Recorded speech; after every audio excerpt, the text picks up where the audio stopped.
Pakinggan po natin si Atty. Torion. To the other cases that they intend to file, itong sedition, note that part of the preferred freedoms that are inherent in a person is freedom of expression. No?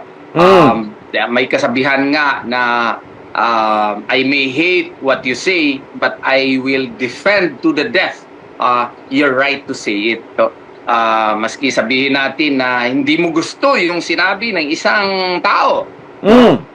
Pero part yun ng kanyang freedom of speech, freedom of expression, which in Philippine Blooming Mills are part of preferred rights under the 1987 Constitution. It is inherent nga sa isang tao because you're a human being, you are accorded these rights, or it is recognized that you have these rights simply because you are human. So, sana maintindihan ng mga pulisyan, at kung binabalak nila mag-file ng kaso, i-consider din nila itong mga preferred human rights under this is even recognized under the International Covenant on Civil and Political Rights, no, under international law. So I hope that this will be in fact considered so that the police, no, will not be embarrassed if they will really file this case, and eventually this will be dismissed. Bago po kayo mag-file ng kaso, tingnan nyo po muna yung mga karapatan ng bawat Pilipino. Yung rally-rally na yan, that's part of freedom of expression at freedom of speech. Kung ipagpumilit po ninyo ng kasong sedition sa mga nag-rally, ang nangyayari po talagang martial law. Martial law ho ang nangyayari sa ating bansa. Bakit mo kasuhan ng sedition?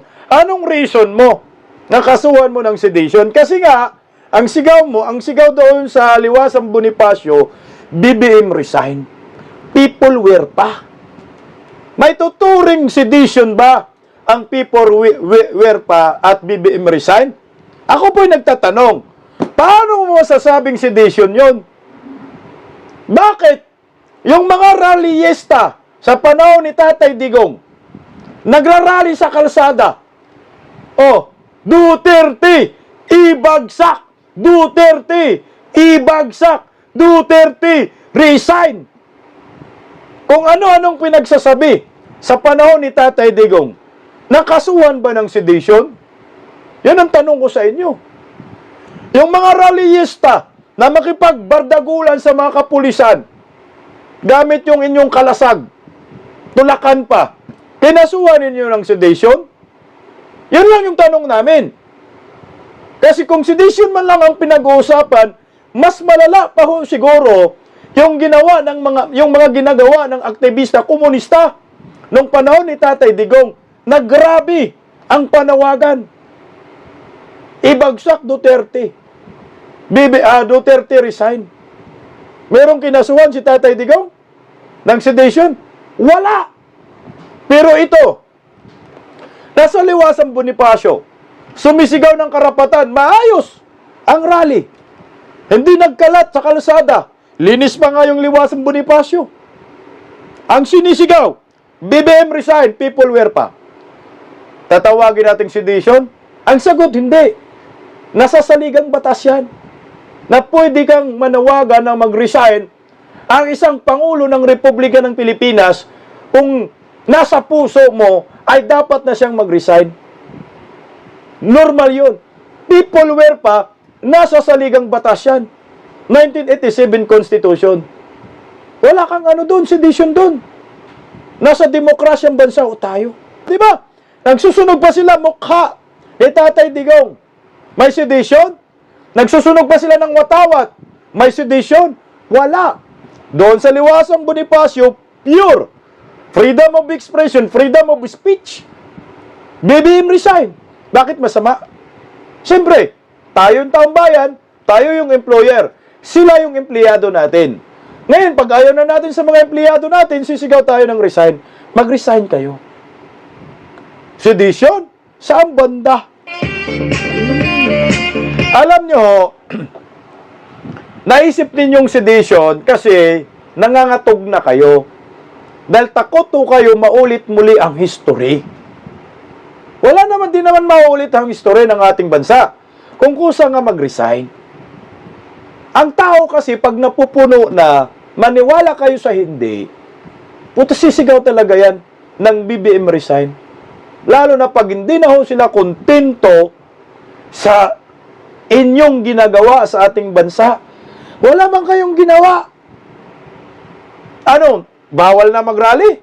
Kaya pala yung mga rallyista, mga aktivista, wala nang nakikita sa kalsada. Bukod siguro sa may busal, tinatakot ho ninyo. Pero paano kami? Hindi kami rallyista. Hindi kami aktivista. Tatakutin ninyo para hindi kami magrarally? Hindi ho. Wala na ngang rallyista eh. Tahimik na nga sila. Tapos kami, papatahimikin ninyo. Tatakutin. Takot kayo dahil dumadami na ho yung mga naniniwala doon sa liwasang Bonifacio. Normal yun sa isang demokrasya.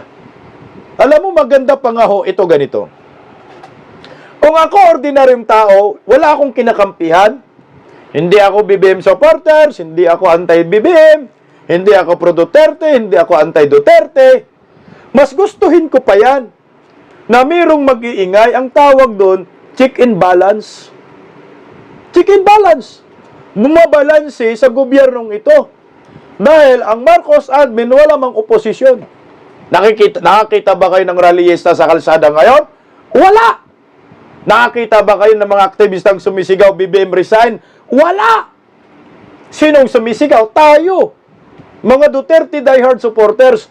Dahil tinanggap na ho natin yung hamon na tayo ay magiging oposisyon. Na tayo ay magiging fiscalizer at tayo ay magiging kritiko ng gobyernong ito. Hindi natin yan tinatanggi. Bakit ipinagbabawal yan sa batas? Hindi. Nasa demokrasyang bansa ho tayo. Meron tayong tinatawag na freedom of expression at freedom of speech. We are entitled our individual opinion. Demokrasya tayo. Kung pipilitin mo, sisikilin mo, isusuppress mo ang freedom of expression at freedom of speech, buta, magwawala ang taong bayan. Maniwala ho kayo. Wala kayong magawa kung may mga maisog. Wala kayong magawa kung may matapang magsasalita sa harapan ng entablado at isisigaw ang karapatan ng bawat Pilipino. BBM resign! BBM ngagba! Anong masama yun? Yan yung nasa loobin ko, nasa damdamin ko. Expression tawag dyan. Ini-express ko yung damdamin ko ng pagkadismaya ko sa gobyernong ito. Dahil walang kwentang gobyernong ito, bakit bawal bang magsabi ng ganon? Hindi! Nasa demokrasyang bansa tayo. Hayaan nyo ang taong bayan magsalita. Huwag niyong takutin ang sedation.